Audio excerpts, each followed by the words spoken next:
As we get ready for the holiday season and look forward to Thanksgiving, we can't help but think of difficult relatives in our homes, which is very similar to those difficult employees in the workplace, toxic employees. So join us for Panic at the water cooler, while we cover bad behaviors by workers. So hang on to your turkeys and handbooks, and here we go. Hi, I'm Kelsey Schmidt, partner in the Labor and Employment Practice Group at Haynes Boone. And I'm Stephen Rotter, managing partner at the Workplace Council. Welcome to the Legal Landscape and our Employment Law podcast, Panic at the water cooler. So today we're going to be talking about toxic employees. That's why we're here, right? Right. And so toxic employees are not typically associated with performance issues. It's more behavioral issues. Right. So what we often see is employees that engage in certain traits or conduct. So with toxic employees, we see them engaging in certain behaviors and conduct that typically are defined by certain traits. Right. So your most obvious ones are employees who are yelling, screaming in the workplace, bullying people. Which is very overt conduct. Yeah. But we also see not so overt conduct. Yeah. So we see stuff like gaslighting, which is a term we hear a lot, where, say for an example, a manager will take half of his team out for lunch and leave the other half at the office. And then while they're at lunch, they'll talk about work deliverables. So then the team that's not at lunch won't get that information. Right. So it's kind of like a behind the back maneuver. And when that team that didn't get to go to lunch finds out about it, it creates even more of an impact because they feel like they're left out. They feel like they're not truly part of the team or part of that manager's directives, or that they're important to him right. or her. And so, another example is a manager who's only giving feedback to half of his team. And so the other half of the team looks bad, or calling somebody out in a meeting, or acting inappropriately on video to make them feel bad. Right. Or at times they'll tell their boss about certain employees and say bad things. And then they'll turn around and say to the employees, oh, I said some great things about you to my boss. Yeah. And they don't know that. The people that are impacted by the toxic employee don't know that. And when they find out, or if they find out, again, it creates just a bad working environment, a toxic working environment. Yeah. And no trust with your manager. That's right. And some other examples would be, the silent treatment or starting gossip or rumors. And this doesn't necessarily have to be a manager. It can be a coworker who is competing against you in the same position, or competing against you for a promotion that's trying to make you look bad at work. That's right. The silent treatment's a good example because you don't really know what you don't know, right? And so if there's a toxic employee not inviting you to meetings or not providing information that you need to do your job and be productive, or they're just ignoring your emails when you're asking them for that information, then that becomes an issue.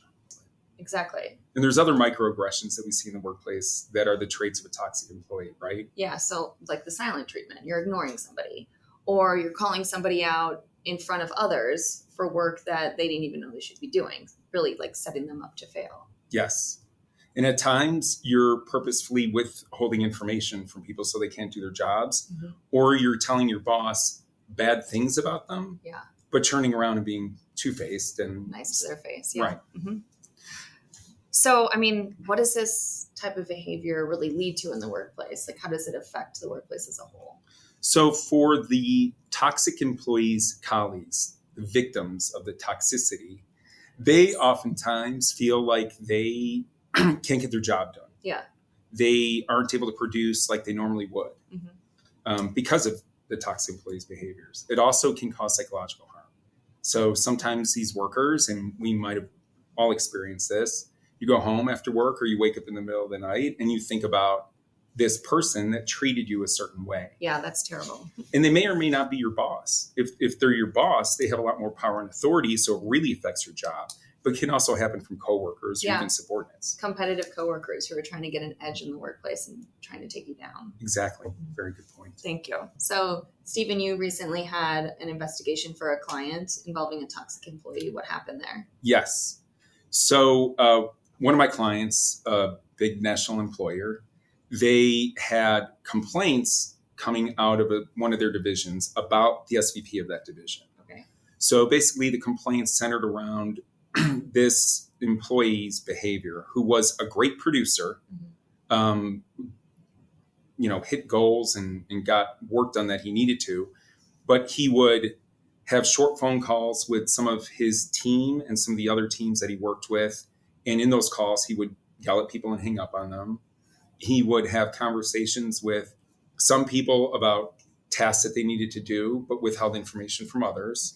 Okay. This goes back to some of the traits that we just talked about, right? Yeah.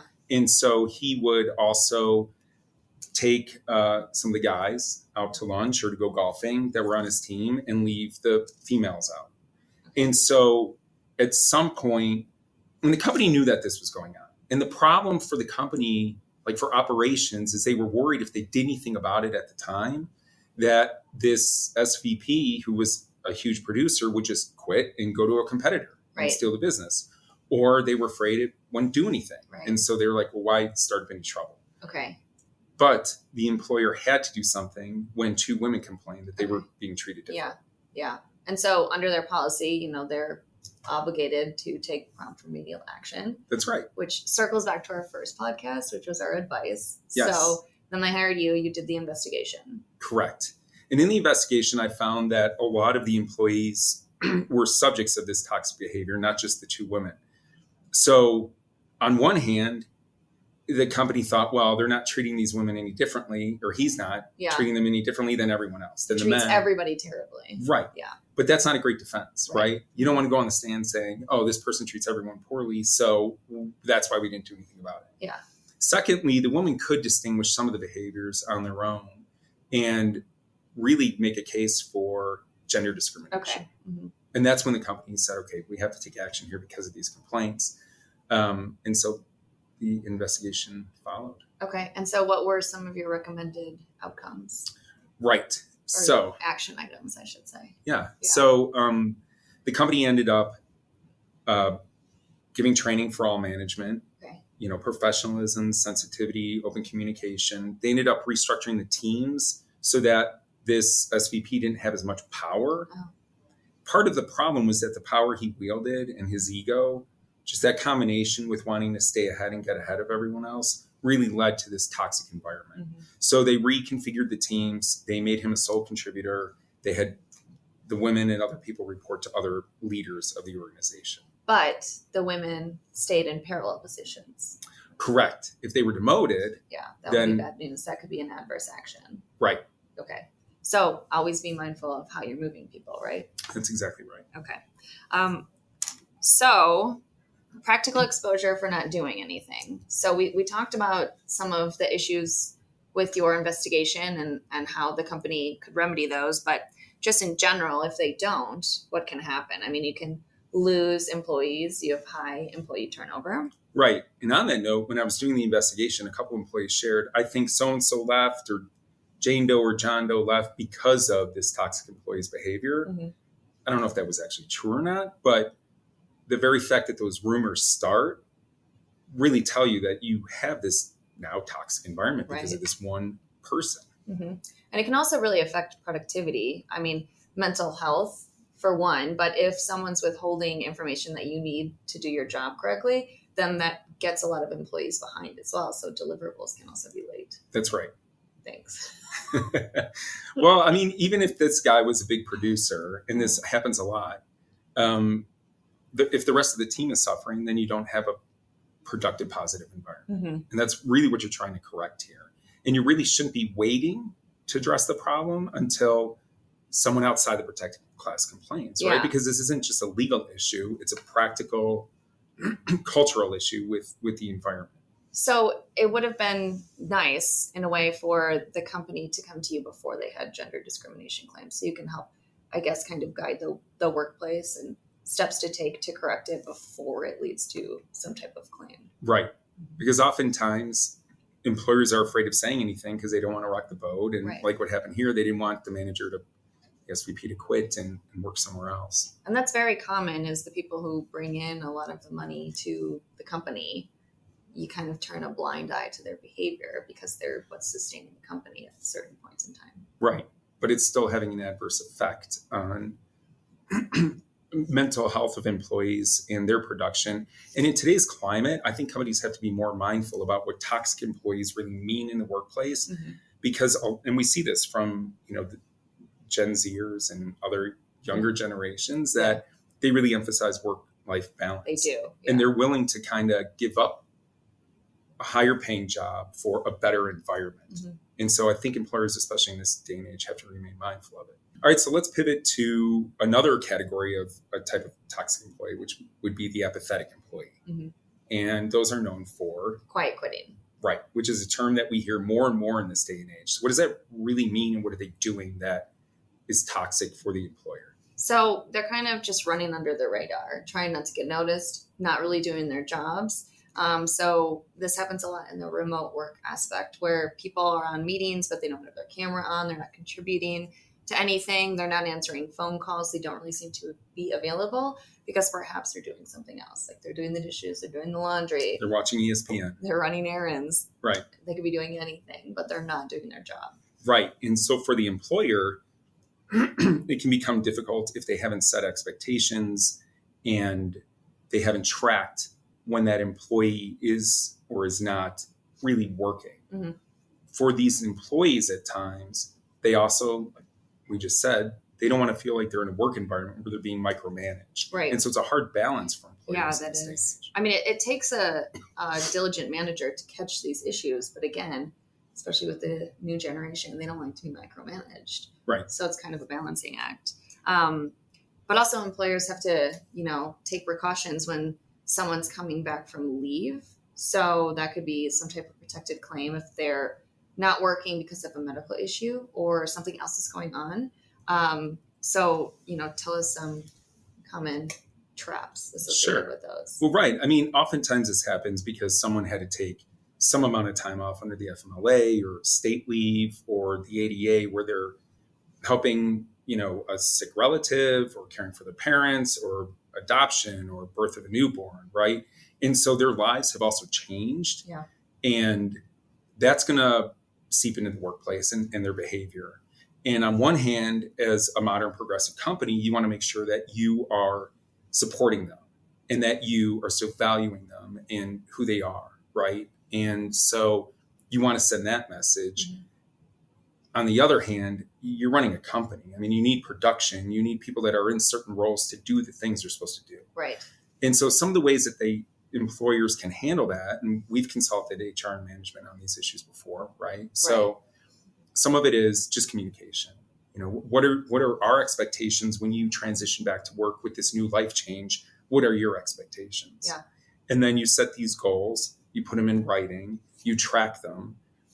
You may offer an accommodation, right? So let's say someone really needs a day or two off of work for the first few weeks that they come back. You need to consider that as an employer. Otherwise, they're going to feel like their personal life is more important than the work life.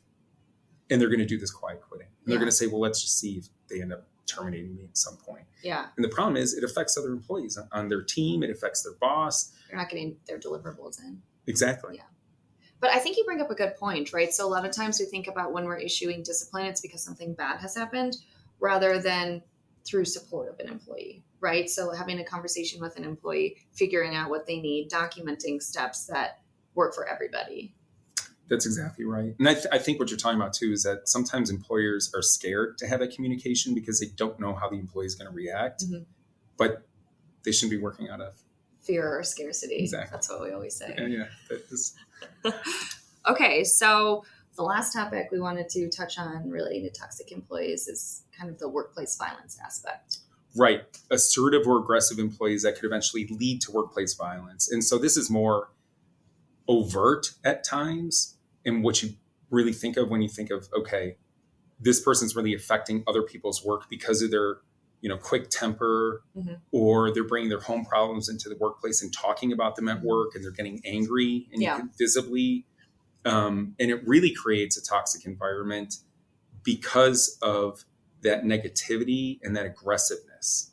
And so there's a few things employers need to do, right? Mm-hmm. I mean, if someone is starting to be assertive or too aggressive, that is the time to have the conversation with them early on, because otherwise they think that the line just keeps getting further.